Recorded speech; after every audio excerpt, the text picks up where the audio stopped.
Assalamualaikum warahmatullahi wabarakatuh. Alhamdulillahi rabbil alamin wa bihi nasta'inu ala umurid dunya waddin wa ala alihi wa sahbihi ajma'in. Asyhadu an la ilaha illallah wahdahu la syarikalah wa asyhadu anna Muhammadan abduhu wa rasuluh la nabiyya ba'da. Allahumma shalli ala Muhammad wa ala ali Muhammad amma ba'd. Kaum muslimin yang berbahagia dan dimuliakan Allah Subhanahu wa taala, ada sebuah buku kecil, tipis. Judulnya agak dia berbau bahasa Inggris. Nine Golden Habits Muhammad sallallahu alaihi wasallam. 9 kebiasaan emas Nabi Muhammad sallallahu alaihi wasallam. Saya tertarik membaca buku itu karena ada 9 kebiasaan. Apa ya kira-kira isinya? Ternyata yang pertama, Nabi itu punya kebiasaan sholat awal waktu. Sebagaimana disabdakan oleh beliau, as-sholatu ala waktiha, sholat di awal waktu. Ada yang menerjemahkan sholat tepat waktu. Orang yang sholatnya di awal waktu berarti di hatinya ada Allah begitu kuat, sehingga begitu kumandang adzan didengar dia langsung berangkat ke tempat sholat. As-sholatu ala waktiha, mengutamakan Allah dari kesibukan yang lain. Bahkan ada pemerintah daerah sebuah kabupaten yang menginstruksikan begitu kedengaran waktu adzan, mendengarkan suara adzan, seluruh kesibukan harus ditinggal. Seluruhnya sholat jamaah, bekerja, setelah salat jamaah dilanjutkan. Ini hebat. Dan sebagaimana yang kita ketahui di Mekah dan Madinah, begitu ada adzan seluruh kesibukan ditinggal.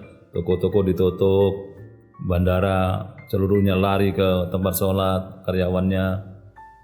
Ya, pokoknya semua sentra kesibukan orang menjadi kosong, yang penuh adalah masjid.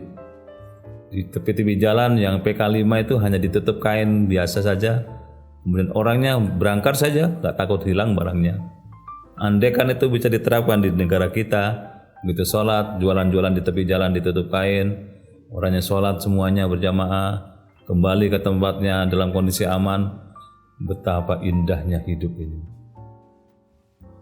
Ini yang pertama, kebiasaan Nabi sholat di awal waktu. Yang kedua, Nabi membiasakan diri puasa, baik wajib maupun sunnah. Ya, kalau wajib sudah namanya saja sudah wajib. Yang sunnah ini perlu kita tiru, dan ada sebagian dari ibu-ibu, dari saudara-saudara muda yang istiqomah puasa Senin Kemisnya. Bahkan beberapa kali saya ketemu dengan orang yang puasa Daud. Puasa Daud itu sehari puasa, sehari tidak, sehari puasa, sehari tidak, begitu seterusnya. Kemarin saya ada tamu yang menyatakan seperti itu. Saya tanya sudah berapa tahun? Ya alhamdulillah baru 2 tahun saya coba Daud itu. Kalau Senin Kamis saya sudah puasa mulai dari SMP. Begitu sang tamu menjelaskan. Kadang-kadang saya cemburu juga ya, iri lah. Kenapa tidak bisa lakukan? Ada saja alasannya yang ini dan itu. Tetapi kalau kita meniru kepada Rasul Muhammad SAW, 9 kebiasaan indah Nabi itu. Yang kedua adalah Nabi biasa puasa wajib dan puasa sunnah. Yang ketiga, Nabi itu menghidupkan kebiasaan zakat, infak, sedekah. Alhamdulillah belakangan lembaga-lembaga las itu berkembang dengan baik.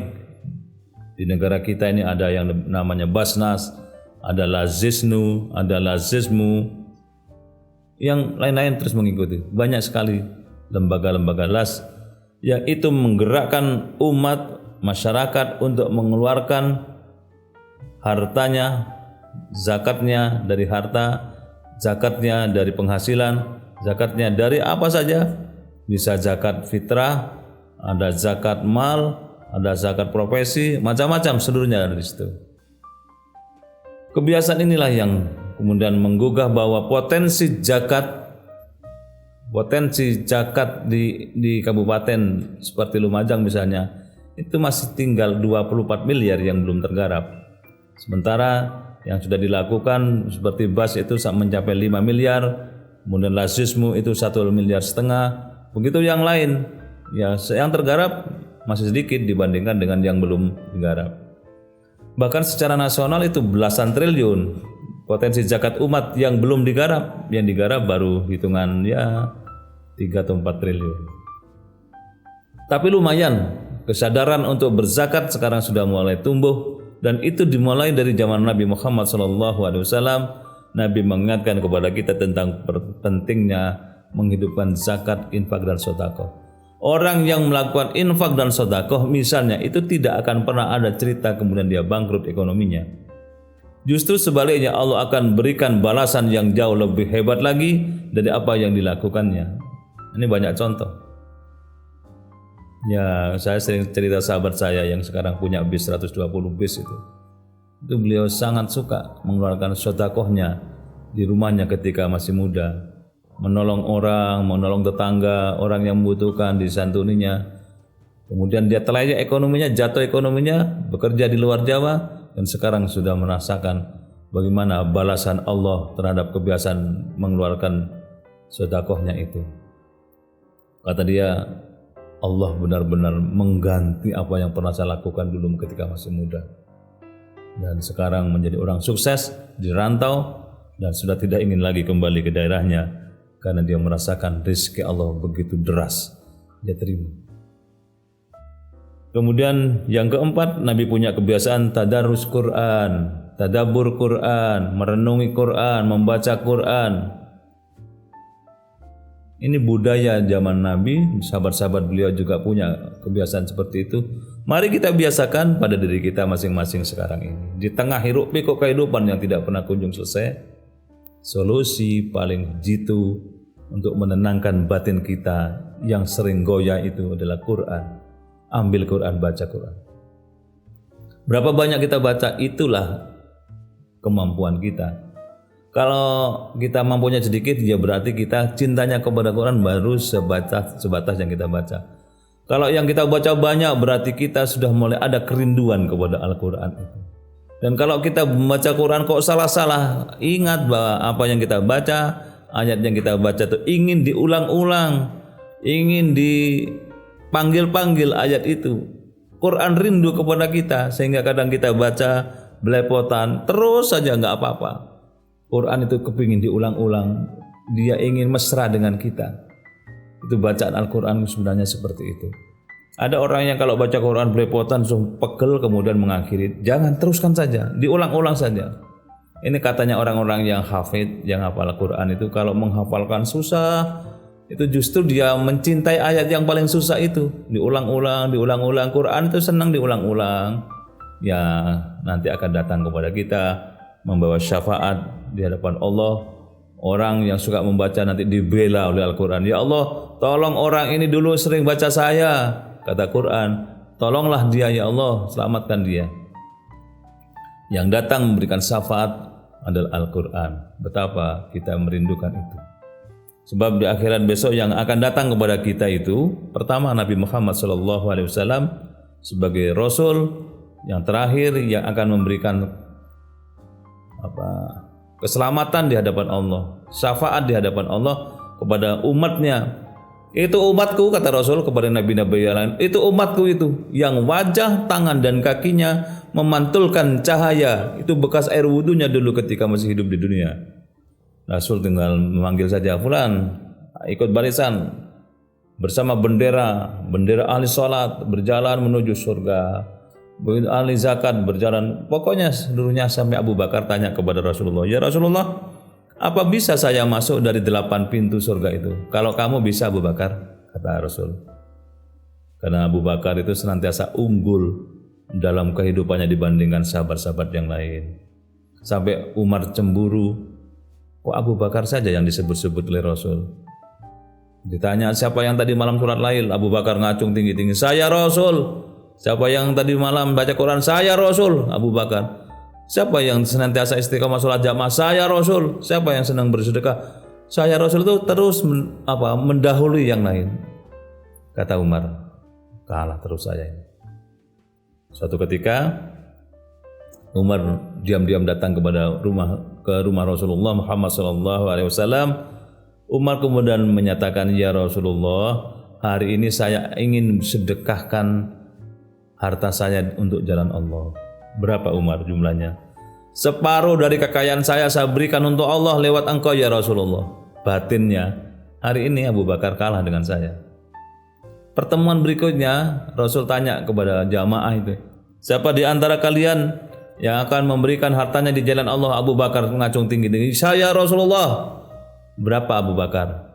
Di situ kemudian Umar menyatakan bahwa Abu Bakar layak bisa masuk dari 8 pintu surga. Abu Bakar menjawab begini, seluruh kekayaan saya yang ada ya Rasulullah aku berikan untuk Allah lewat engkau. Rasul tanya, dan kamu kan punya saudara, punya keluarga Abu Bakar. Selama masih ada Allah dan ada Rasulullah, saya yakin, mantap hati, rezeki tidak akan salah alamat. Rezeki pasti akan datang. Itulah mantapnya orang kalau hatinya itu ada gemuruh Allah. Innamal mu'minuna alladzina idza dzukirallahu wajilat qulubuhum wa idza tuliyat alaihim azzadathum imanan wa ala rabbihim yatawakkalun. Orang mukmin itu kalau disebut Allah bergetar hatinya, terpanggil hatinya. Kalau dibacakan ayat-ayat Allah, maka dia kemudian bertambah-tambah imannya, semakin yakin, semakin mantap. Keluarkan zakat, semakin yakin dia, semakin mantap. Allah pasti akan balas juga. Kalau tidak di dunia, di akhirat. Wa ala rabbihim yatawakkalun, dan kepada Tuhan mereka bertawakal. Berserah diri kepada Allah. Tidak mungkin rezeki itu kemudian salah alamat.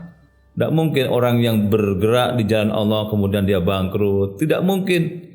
Tawakal kepada Allah, dan tanda orang yang imannya mantap senantiasa tawakal kepada Allah.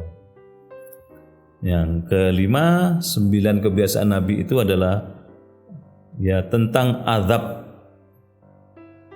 atau budi pekertinya yang senantiasa islami. Itulah Rasul, yang namanya Rasulullah. Maka dia pergaulannya menyenangkan, islami banget. Kalau ada orang dinasehati kalau tidak benar. Kalau ada orang senantiasa diberikan tausiah-tausiah, diberikan peringatan-peringatan, dihiburlah kebaikannya, diakuilah. Kalau dia senang kepada sahabat dikatakan I love you, itu kalau bahasa sekarang. Saya cinta kepadamu, kata Rasul. Katakan rasa cintamu kepada temanmu, itu Nabi. Itu kan sebuah pergaulan yang indah banget. Maka 2 hari saja Nabi tidak ketemu dengan sahabat-sahabat beliau. Dicari Nabi, di mana Rasulullah? Ada apa gerangan dengan beliau? Kok kita tidak bisa melihat? Kok kita tidak pernah ketemu 2 hari? 2 hari saja sudah bingung temannya, sahabat-sahabat beliau. Bagaimana dengan kita ya? Bicaranya baik. Man kana yu'minu billahi wal yaumil akhir falyakul khairan aw liyasmut. Barang siapa yang iman kepada Allah dan hari akhir, bicaralah yang baik, kalau tidak bisa diamlah. Aktivitas rutinnya juga begitu, senantiasa mewarnai kehidupan. Kalau Rasul datang menggenapkan, Rasul absen mengganjilkan. Kita sebagai pengikut beliau juga harus begitu. Cara berpakaiannya senantiasa rapi. Itu Nabi. Ya kita hendaknya menirulah beliau. Kemudian yang keenam, 9 kebiasaan emas Rasul Muhammad SAW. Yang keenam, beliau itu suka membaca tanda-tanda kekuasaan Allah, membaca sesuatu yang dibacakan oleh orang lain. Kalau Rasul perasaannya sedang ada sesuatu yang mengganjal, Abdullah ibnu Mas'ud dipanggil suruh baca Quran. Karena beliau memang sudah hafal Quran, Nabi hafal Quran, Abdullah ibnu Mas'ud suruh membacakan Quran karena bacanya paling bagus, sehingga kemudian Rasul mendengarkan penuh seksama dan kemudian tetes air mata. Sudah cukup. Itulah Rasul Muhammad SAW. Dan berikutnya Nabi mendorong kita untuk senantiasa mencintai ilmu, belajar tentang ilmu apa saja yang manfaat. Yarfa'illahu alladhina amanu minkum walladhina utul ilma darajat. Allah akan angkat derajat di antara kalian semua orang yang beriman dan berilmu. Nah, kemudian Nabi suka kerja bareng, berjamaah. berorganisasi. Itu kesukaan Nabi, bersama-sama, ada apa-apa bentuk kepengurusan, kepanitiaan, begitu. Dan yang terakhir, Nabi punya kebiasaan, dan ini perlu kita lakukan juga, Nabi selalu berpikir positif terhadap orang lain, positive thinking, husnudzon, berbaik sangka kepada orang lain, tidak pernah di hatinya selalu curiga pada orang. Orang yang selalu curiga pada orang berarti dirinya nggak beres. Coba kita lihat seperti doting begitu. Doting itu kan satu telunjuk sampai nggak jelas misalnya.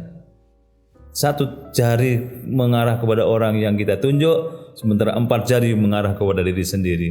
Berarti yang lebih nggak beres bukan orang lain, tapi diri kita sendiri. Maka kurangi kita menyalahkan orang lain, karena orang yang suka menyalahkan orang lain berarti yang sumber masalah bukan orang yang disalahkan itu, tapi diri kita sendiri. Terima kasih, mudah-mudahan manfaat. Dan dari ke-9 sifat emas, kebiasaan emas Nabi Muhammad SAW itu kita urai, kita tiru pelan-pelan sehingga kita akan menjadi semakin sempurna hidup kita.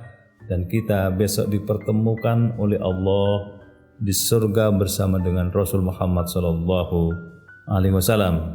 Amin. Mudah-mudahan manfaat. Assalamualaikum warahmatullahi wabarakatuh.